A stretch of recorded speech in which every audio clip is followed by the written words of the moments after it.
Let's see. That's another alien pick. Didn't realize I had more than one. All right, let's see here.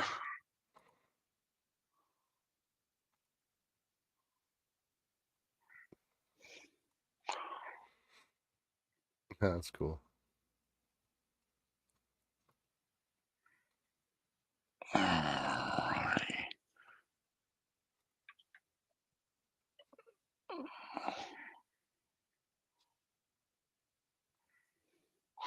All right, let's see. How we gonna do this, B?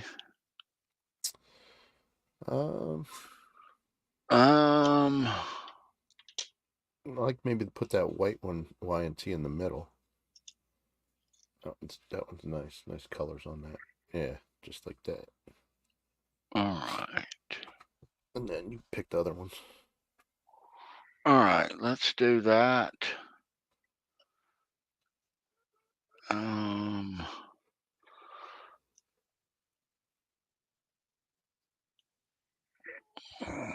I tell you what we'll do. We'll do that. Mm-hmm. Let's do that over here.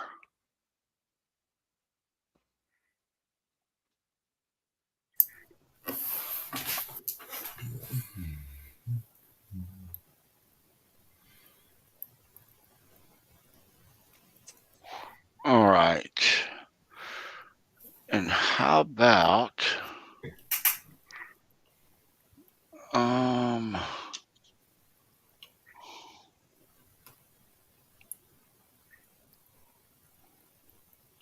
let's do this. Oh yeah, I like that. That's a good one. All right, B, grab it. Grabbed it. All good. All right. Okay, doke. All right, so that is all my Y&T picks right there. Collection. Yeah, that is that's all the Y&T stuff. Yeah, I love Y&T, man. I'm so excited when I didn't realize it that you said that he told Trunk that they're going to make a new record. Yeah, I think maybe to honor their 50 years in the business, 50-year anniversary. That's a long time, man. I want to ask you something, Charles. Why is it that it seems that all of our rock heroes in modern day, we're happy that they're still out there touring and playing and we can still enjoy them, but every time there's a new album here in this modern day from our old heroes, it's usually not a good record. Not any, or I'll say it doesn't compare to anything of their early catalog back in their heydays. Why is that? Why? I honestly will give this answer, and it applies to every single rock band that we all love. It is a magical equation to get whatever the members are of that particular band at that particular moment in time that break. Let's just talk Van Halen. Okay? You know how many bands there were like Van Halen? Hundreds. It was ridiculous. And gimmicks and things that made them stand out were just part of the equation. But those guys got together and it was magic. They get older, they lose their edge. Triumph. Just let's talk about Triumph, the band. They tried to reunite. They tried. Their drummer can't do it. It's out there. You can actually look this shit up. He can't do it. He hasn't got it anymore. He's lost his swing. And they called it quits because of that. Rather than plug someone else in, it was all about keeping it real. You should have seen him at the fucking Us Festival. My God, it was So unexpected. So unexpected. They tried to recapture it. That's why, Tony, age, time. But in these days, no record ends up, only the biggest, absolutely, the Rolling Stones, their latest 2 records, AC/DC, their latest, are the only ones that a new record in this modern day landscape is gonna matter. You Yeah, know, yeah, it yeah, yeah. seems like that every new record from our heroes that comes out, their newest modern day record after they've had a great successful career back in the day, whatever, and they do a new record many years later in its modern day, it seems like it never goes down well. Why is that? No. I mean, is it It's just the sign of the times? no, it's just time itself. That magic that let's take another band. I was listening the other day. I was listening to a little Tesla the other day. I remember when Nice. they came out, they played at this festival in Texas that just happened to be simulcasted across the nation. I don't know if it was worldwide, but it was nationwide. And they became a thing overnight.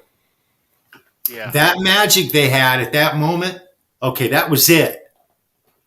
They've been riding that same lightning all this time. And even as their latest album came out, it's not the same. You know why?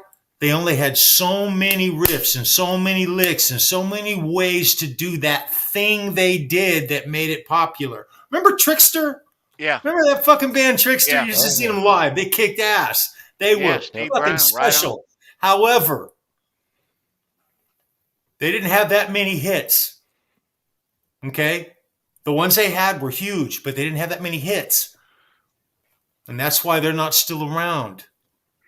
That's why they're not still making records. You got to have hit songs.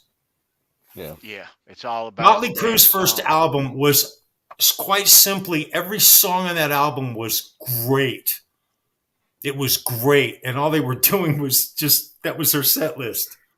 Give or take a song, Sure. because that was the magic. And then they spent the next decade after decade, just trying to recapture that same magic. And they did it really good. They did it for, several years. Their first few albums, they were managed to keep that up. And then it becomes where you've got one song on one album, maybe two. That's just the way Yeah. it is. It's human. It's just human nature. That's just life. Yeah. Unfortunately, our taste in music around here and a lot of our friends here who watch, um, we do align with the types of music that a lot of the 80s style rock, of course, and it we are, yeah, it's not 1985 anymore. We are not in Kansas anymore.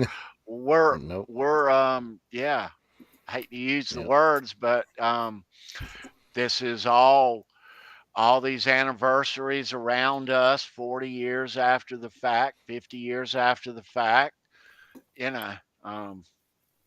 You know what band got me excited in the last few years? Kind of like the feeling I had back in the old days. Dirty Honey. Me too. Yeah. Hell yeah. Um, I'm waiting. There's this last recent album. I'm just going to say it was not as good as their previous album. It's a good album, but there's a couple of catchier tunes on the first one that really touched me. I'm talking about me personally.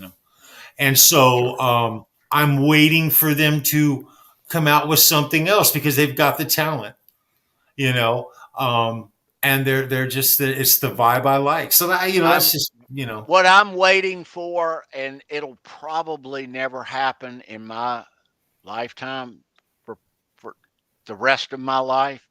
But whether it's Dirty Honey or Mammoth or whoever else, Dirty Licks, just a hot rock band come along, okay, and Yep. everybody love them, and they get absolutely huge, and there be some type of a little craze, and then there's other offshoots of that. But what it does in 2 to 5 years is it points the music landscape to a direction that suits all us rock fans, and we're not still just writing down fucking memory lane every night, when we can have something fresh that we like, that is new, that I mean, I remember the radio ads around here back in the 80s, when Van Halen's coming to town, man, the fucking radio ads were hot, and it was exciting, because it was new. It doesn't matter if it was Van Halen or Rat or whoever else, I mean, but Right. I'm waiting for that to happen in music. I don't know To that it's our ever going liking. to, Tony. I don't know that it I ever don't will. think it is either. You know? I don't think so. Yeah, Saxon coming back strong, KXM. You're damn right, man. Holy shit. Judas Priest. I don't think they've ever lost it, No, it. I mean, a lot of bands are still out there. They're not as impactful as others, and they're all certainly not as impactful as they all were in their heyday. But Sure. big bands like the Stones or AC/DC that are still coming out with new music, every X amount of years, and actually sell the records. I mean, they're you can count them on one hand. Yeah. As far as the rock acts that are to our liking, Now there is a huge resurgence. I think a lot of it has to do with just good parenting. Parents introducing their music to their children, and many of those children picking up instruments, drums, bass, guitar, keyboards, whatever. And there's some kids out there right now who shred the shredders. Oh yeah. Yeah. I as we sit and we look at the landscape for the future, I have no idea, but it's interesting. Extreme, their last album, it's got some really good fucking songs on it, and that's an example of a band coming back and actually coming out with a good album years later. Right. Well, Now, that's the problem though. Why is it just time that they're trying to recapture? Why doesn't it do as well? You know what? It's all about writing good music and good songs. If a band can't write good songs, they're dead. I'm sorry. There's only so many cover tunes you can do, and you've got to be an original artist. That was, by the way, I'll just say this. That was Kevin Dubrow and Dubrov's problem. That was Quiet Riot's problem. They had a lot of great hits, handful of fantastic songs, but in the long run, they petered out on hits, and that was their downfall because they weren't selling albums. And it is money generates the industry. If you're popular, you generate money. It's kind of like tail wagging the dog, but you got to have the hits. You got to have the songs. Yeah, but how many Yngwie Malmsteen songs do you actually know? Now, I know some of us could pull off a nice big handful, maybe even 10, even 12. But for the most part, not many people in the chat know more than a couple of Malmsteen tunes.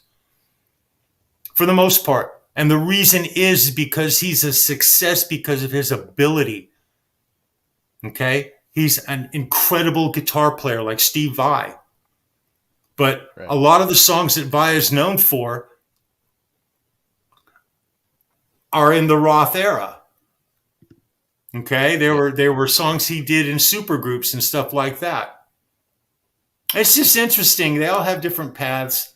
They all take different ways. you do need great songs, You and gotta that is have important. songs. The best bands in the world, the most successful bands, they had the tunes at the end of the day.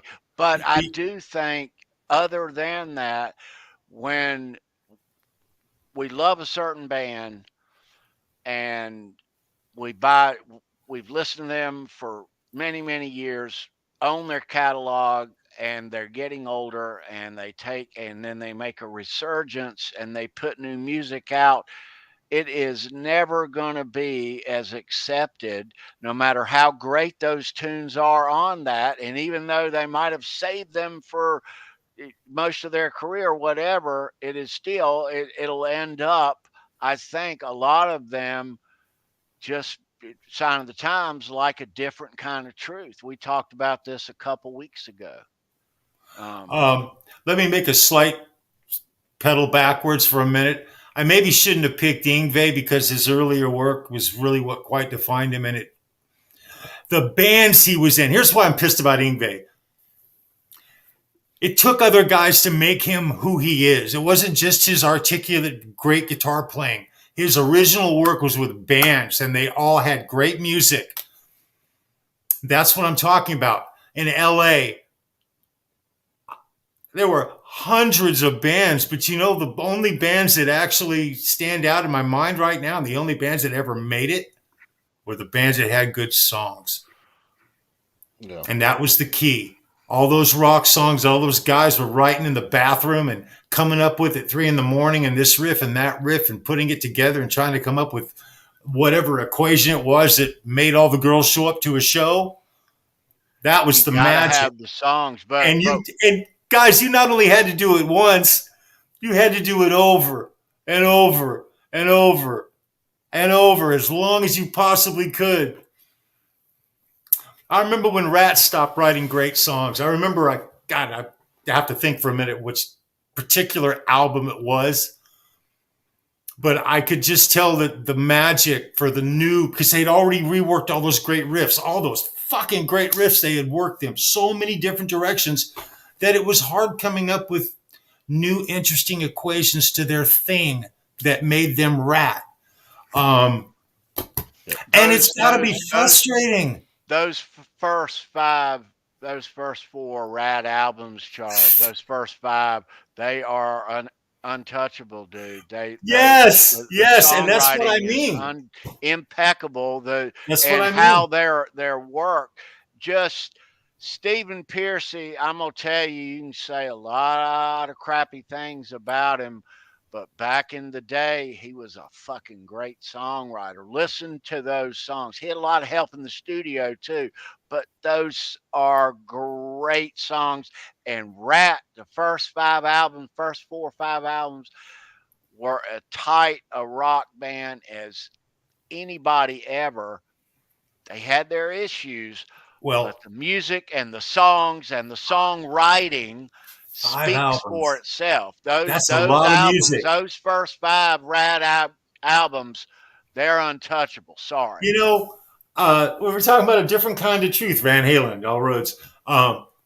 Eddie Van Halen dumped his entire soul into that album, maybe even more articulately. He took more time and just than any other album I think Van Halen ever made.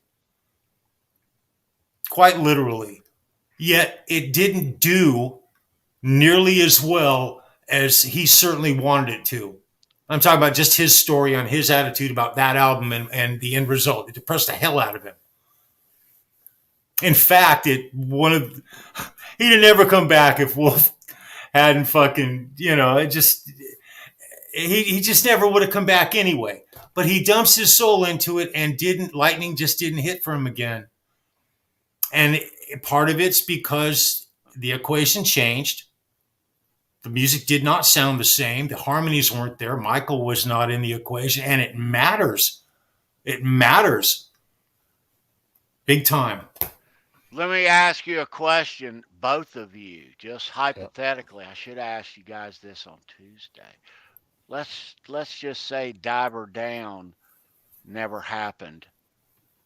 Okay, and we know all about Diver Down and the songs and the Rush and every. Imagine in 1982 if they put out a different kind of truth. Then Well, it wouldn't have been, the songs wouldn't have sounded the same. The album would not have sounded anything like it did. But it wouldn't have. But those songs, Charles, just those songs. Let's say we never knew Diver Down then, and that came out then. We would have fucking loved Stay Frosty, Tat. We would have loved them then. The best moments of the album we would have liked. More so than we did in 2012 when it came out, because we were already old farts. And, but had it come out in 1982, I think it would have been very different. Very different. And we would have not known any better after fair warning, been thirsty and hungry for next Van Halen. And let's say it's a different kind of tattoo, and that's all we got. We would have loved it. Loved it. Sure. I think. But it would have been different though. It would have been at the time, and we might have loved it because it would have been the original equation and we would have expected it. Right.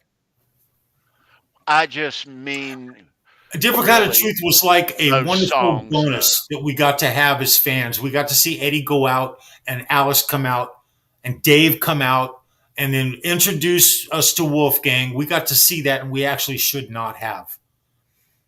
Very possible that we never would have seen that. History was very kind to us in that aspect. Mm-hmm. So that being said, it's interesting how all the different roads in rock just intertwine and different equations give different results. It's like going to see Dawkins. If you were fortunate enough to see Dawkins in the last 10 years, let's just call it in the last 10 years back, when Don actually got up and sang and he still had use of his hand and everything, it still wasn't nearly as good as it was back in the day. Right. I remember when he blew his voice out, he got it back. He had surgery. He had esophagus surgery, was down for more than a year, and literally came back with almost the voice he had back in the early 80s. He had it for with Reb Beach. Right. That was the thing too, Charles, because I saw him a few years ago. Don Dokken and George Lynch played the last couple songs, if you remember. I think we streamed it, and he told that story where he, the surgeon said, you can either sing or play guitar. Which do you want to do? But you can't do both, because if I go in from the front, you will be able to sing, but you can't play guitar. If I go from the back, you'll be able to play guitar but not sing. So he took the singing, and so that was the story. He told that story at the concert. It was a great story. Isn't that crazy and stuff? Isn't that nuts? Yeah. Well, and people don't actually know that, and then they'll mock him. They'll give him shit. Right. That's anyway, a tough choice, man. So, but back to that. Why do we go to see him then? If we're not going to get what it is, why? Well, one thing is nostalgia. Number two is to actually still see the songs we love from the original artists who do them. Like I say, I'll take Dave sitting in a chair drooling, mumbling, fucking Panama. I'll take it. I mean, look at Phil Collins and the perfect example right there. The state that he's in, I'd still go see him. But a lot of I think what Charles is really leaning on, and I'll give a good example. There's cats out there now that we can still go see. Our heroes like George Lynch is still killing it. Sure. Every time you see him nowadays, he's as good as he ever was. Yep. For sure. Yeah. All right. I see Adam Roach here. What's up, dude? Oh, shoot. We're going to talk about Adam on Halenville, guys. By the way, the latest Steve Rosen just dropped today. The latest excerpt. excerpt number 4. And we don't have time to go down the rabbit hole, but we're going down that hole in Halenville coming up on Tuesday. Yeah, right, Tony? Nice. yeah, that was part 4 was put out today on Premiere. Some cool audio with Alex Van Halen from September in 1985. It's up on Steve Rosen's channel. There's a link down below that you can find. You'll always see Steve around here. There is a link in your main YouTube feed. You'll see part 5 tomorrow at 1. I thought it was noon. I think that's what he told, but it's 1 p.m. Yeah. Eastern. Yeah, 1 p.m. And that's tomorrow, Sunday, part 5. And part 6 will be 1 p.m. Monday Eastern. Cool. And I think that'll complete the interview with Alex. But it is some fascinating stuff in these interviews. I listened to part 4 today, and it did seem that the audio seemed like they were riding in a car or outside, and there was a lot of traffic, and you had to really pay attention, it seemed like, on this segment on part 4. Adam was incredibly challenged with section 4. I guarantee it. You can hear it. Yeah. Good work, though, brother. Really Yeah, cool. had to pay close attention, but still, though, very awesome stuff. You won't believe the stuff that Alex is saying in all of these. Just fascinating stuff. If you're a Van Halen fan, you won't believe it. But the others coming out tomorrow, you probably already listened to all of them, but each segment is under an hour, 40, 50 minutes. But they, yeah, dude, some killer gold stuff is in these lost interviews with Alex Van Halen. So go check them out there on Steve Rosen's YouTube channel. He is one of the OGs around here. Me and Steve and Sandra started this. It'll be 4 years this June. Yep. That's outstanding. My buddy Steve huddled up and decided how to show our guitar pick collections to the world on the internet. Yeah. Awesome. All righty. So I think, guys and girls, we're going to approach winding things down. It's always fun to hang out here on Saturday night with Show Me Your Pick with you guys. This is our absolute favorite night of the week. If you are not subscribed here, please do so. Click that red subscribe button. We talk guitar picks and rock memorabilia right here every Saturday night. We'll spotlight a different band or artist next week, and as we do every week, and show you all their cool stuff from our collections. Thanks for watching, everybody. Leave a thumbs up here on the video before you go. And again, thanks so much for watching. On behalf of myself, Brendan B. Squared, Charles Green, Ed DeBrill's not with us tonight. Thank you so much for watching. We love you. We will be right back here on the channel on Tuesday when we talk all things Van Halen. Are you ready? That's Tuesday. Get your Van Halen fix on right here. We talk all things Van Halen every Tuesday. Yes, we do. So, yeah. All right.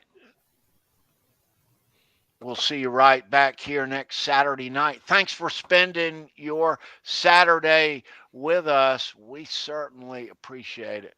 We will see you next Saturday right back here. Thanks for watching. Love you guys. See ya.